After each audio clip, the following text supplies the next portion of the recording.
Plan ప్రకారం ఈ ఆంధ్రప్రదేశ్ రాష్ట్రంలో మద్యం వ్యాపారంలో కోట్లు మీరు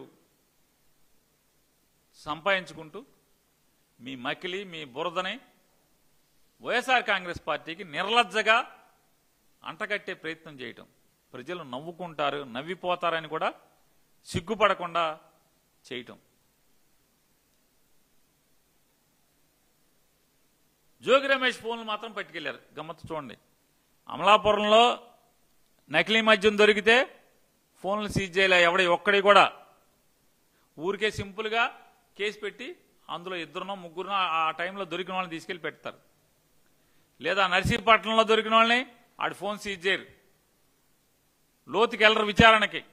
ఏలూరులో దొరికితే లోతుకెళ్ళరు.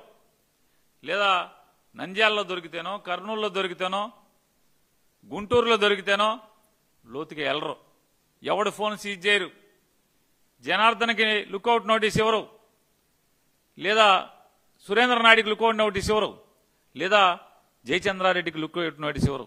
వాళ్ళ డ్రైవర్కి ఇవ్వరు, వాళ్ళ పిఏకి ఇవ్వరు, వాళ్ళని ఎవరిని అరెస్ట్ చేయరు. జోగి రమేష్ ఫోన్లు మాత్రం సీజ్ చేస్తారంట. అరే నవ్వుతారు, నోటితో నవ్వుతారా, దేంతో నవ్వుతారు? నవ్వుతారని కూడా ఉండదా?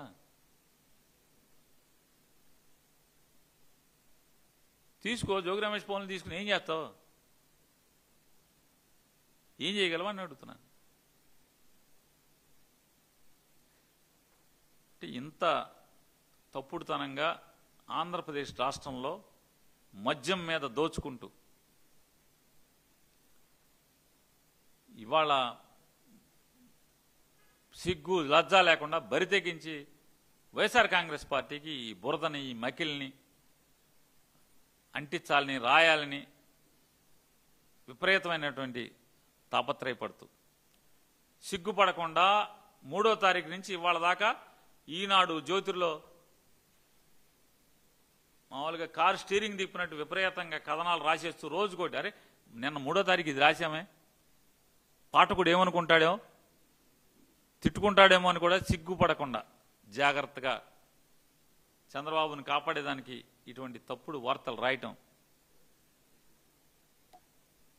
మీ విఘ్నతకే వదిలేస్తున్నాం. విఘ్నత ఎట్టాకు వదిలేశారు మీరు, ఇక భగవంతుడికి వదులుతున్నాం, ఈ పాపాల సంగతి చూసుకోమని చెప్తూ ఇటువంటి తప్పుడు వ్యాపారాలని కట్టిపెట్టమని, అలాగే నేను అడిగినటువంటి ప్రశ్నలకి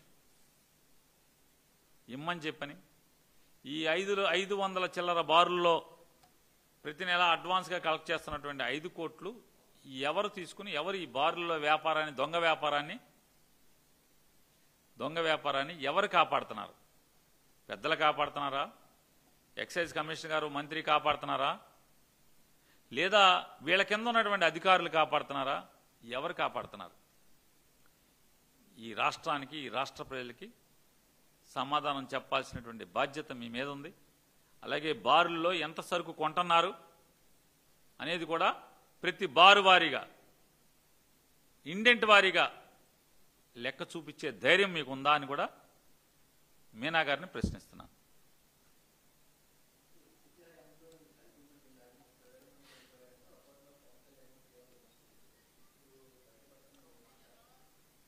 భలే గుర్తు చేశారండి పవన్ కళ్యాణ్ గారి గురించి. జగన్ మద్యపాన ప్రియులు కడుపు కొట్టావు జగన్ అన్నాడు. చించుకున్నాడు, ఊగాడు, అట్ట ఊగాడు, ఇట్ట ఊగాడు, అట్ట అన్నాడు. ఇప్పుడు ఎవరు కడుపు కొడుతున్నారు? బయటికి రారు, మాట్లాడరు. పోనీ మీ చంద్రబాబు నాయుడు గారి దొంగ స్టోరీ ప్రకారమే ఏదోటి మాట్లాడాలిగా. జగన్మోహన్ రెడ్డి నువ్వు మొత్తం నువ్వే తయారు చేస్తున్నావు, ఏదోటి మాట్లాడాలిగా. క్విక్ మాట్లాడు, మీడియాకి దొరకడు, సుగాలి ప్రీతి గురించి మాట్లాడు అని ప్రతిదీ మాకు రాసేయటమే మా ఖాతాకి. ఆడపిల్లల గురించి మాట్లాడు, వాలంటీర్ల గురించి మాట్లాడు, జగన్మోహన్ రెడ్డి గారి కన్నా ఎక్కువగా నేను సంక్షేమం చేస్తా అన్నాడు మాట్లాడు. ఈ రాష్ట్రంలోని సంవత్సరానికి నియోజకవర్గానికి 500 మంది యువకులను తీసుకుని 500 మందికి తలో 10 లక్షలు ఇచ్చి వాళ్ళతో పరిశ్రమలు పెట్టిస్తే వాళ్ళు ఇంకో 10 మందికి ఉద్యోగాలు ఇస్తారు. రాష్ట్ర 175 నియోజకవర్గాలు ఇంటూ 5 అదేదో 2,000 చిల్లర 8,000 చిల్లర సంవత్సరానికి ఎటగా అసలు ఈ రాష్ట్రం సుభిక్షంగా అయిపోతుంది. 10,000 కోట్లు సంవత్సరానికి 10,000 కోట్లు, 5 ఏళ్ళు 50,000 కోట్లు అన్నాడు. 5 పైసలు ఎవరికైనా ఇచ్చావా అని అడుగుతున్నాను. ఎవరితో అన్నా పరిశ్రమ పెట్టించావా అని అడుగుతున్నాను. పెట్టించారు.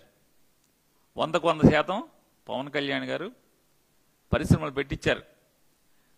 నియోజకవర్గానికి 500 మంది 10 లక్షలతో, రాష్ట్ర వ్యాప్తంగా 8,000 చిల్లర 10,000, 2 ఏళ్లలో 20,000 కోట్లతో పెట్టించలేదు.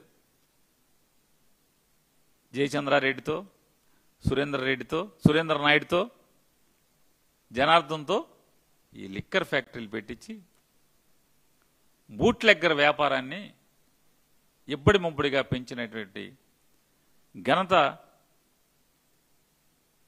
పవన్ కళ్యాణ్ గారు. మాట్లాడు, ఇప్పుడేం మాట్లాడు, క్విక్ కేక్ మండు.